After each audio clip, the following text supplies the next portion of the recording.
দেখুন তো এটা কি? ঠিক ধরেছেন, আজ চলে এসেছি জিভে জল আনা কদবেল মাখা নিয়ে। এই উড অ্যাপল বা কদবেল সারা বছরে খুব কম সময়ের জন্য পাওয়া যায়।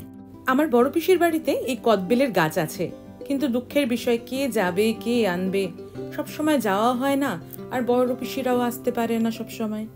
তাই বাজারে যখন পাওয়া যায় সেই বাজারের কেনার উপরই ভরসা করে থাকতে হয়। তাই আমি বা মা কেউ বাজারে গেলে সামনে যদি কদবেল পড়ে তাহলে আর তার রক্ষে নেই, অবশ্যই কিনবো। আমাদের বাড়ির সবাই কদবেল খেতে ভালোবাসে, তাই লাগেও অনেকটা। সেদিন অনেকগুলো কদবেল পেলাম, তাই বাড়িতে এনে শুরু হয়ে গেল আমাদের মাখামাখির কাণ্ড।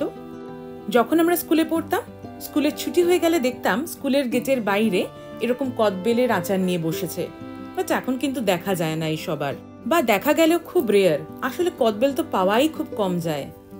তাই স্কুলের বাইরের আলু কাবলি, এই কদবেল মাখা, কুলের আচার, এগুলো এখন সব নস্টালজিয়ার পর্যায়ে চলে গেছে। এই উড অ্যাপল বা কদবেল কিন্তু শুধু আমাদের মুখের টেস্টের জন্য নয়, বা আমরা খেতে ভালোবাসি তার জন্য শুধু নয়, এর কিন্তু অনেক নিউট্রিশন ভ্যালুও রয়েছে, তাই খাওয়াও দরকার। তাই প্রত্যেকটা সিজনে প্রত্যেকটা ফ্রেশ ফ্রুট কিন্তু আমাদের খাওয়া উচিত। আর এটা মাথায় রাখবেন, এই ফ্রুটসগুলো খাওয়ার সময় যতটা কম মশলাপাতি ইউজ করা যায়, যতটা ন্যাচারাল উপায়ে খাওয়া যায় তত ভালো। হ্যাঁ, আপনি জিরে ইউজ করতে পারেন, আপনি সামান্য লঙ্কা গুঁড়ো ইউজ করতে পারেন, বা একটু ধনে পাতা, একটু কাঁচা লঙ্কা, দ্যাটস অল। আর বেশি কিছু দেওয়ার দরকারও নেই, এতেই অনেক টেস্ট এনহ্যান্স করে যায়। যেমন আমরা এই কদবেল মাখায় দিয়েছি লঙ্কা, ধনে পাতা, একটু নুন, চিনি, আর একটু লাস্টে সর্ষের তেল। হ্যাঁ, একটু শুকনো লঙ্কা আপনি দিতে পারেন, দ্যাটস অল। আর কিচ্ছু দরকার নেই, কারণ এটা নিজের একটা টেস্ট হয়। বেশি কিছু মশলা বা স্পাইস অ্যাড করে সেই ফ্রুটসের নিজস্ব টেস্টটাকে নষ্ট করার কোনো মানেই হয় না। সমস্ত কিছু প্রপোর্শনেটলি অ্যাড করার পর এবার ভালো করে এগুলোকে মাখতে হবে।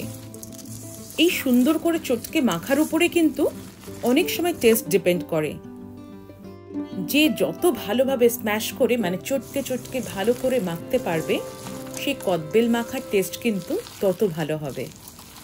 সবার হাতের কিন্তু আলাদা আলাদা একটা গুণ থাকে, তাই মা ঠাকুমাদের বা আমাদের আগের প্রজন্মে যারা বয়স্ক জেঠিমা কাকিমা, সবার কিন্তু হাতের রান্নার টেস্ট বা মাখার টেস্ট কিন্তু আলাদা আলাদা হতো, তাই নয় কি?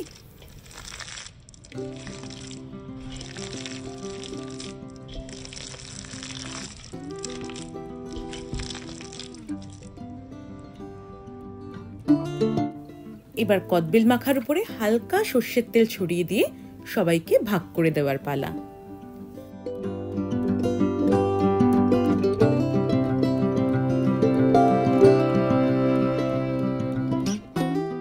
আমাদের কিন্তু সেই চিরাচরিত কদবেলের খোলাতে কদবেল মাখা খেতে খুব ভালো লাগে। এতে যেন কদবেলের স্বাদ আরো বেশি করে ভালো লাগে।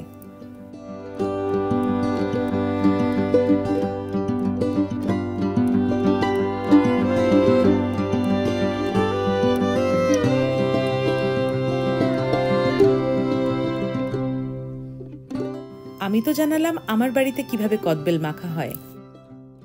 আপনারা আপনাদের বাড়িতে কিভাবে কদবেল মাখা করেন আমাকে জানাবেন তো।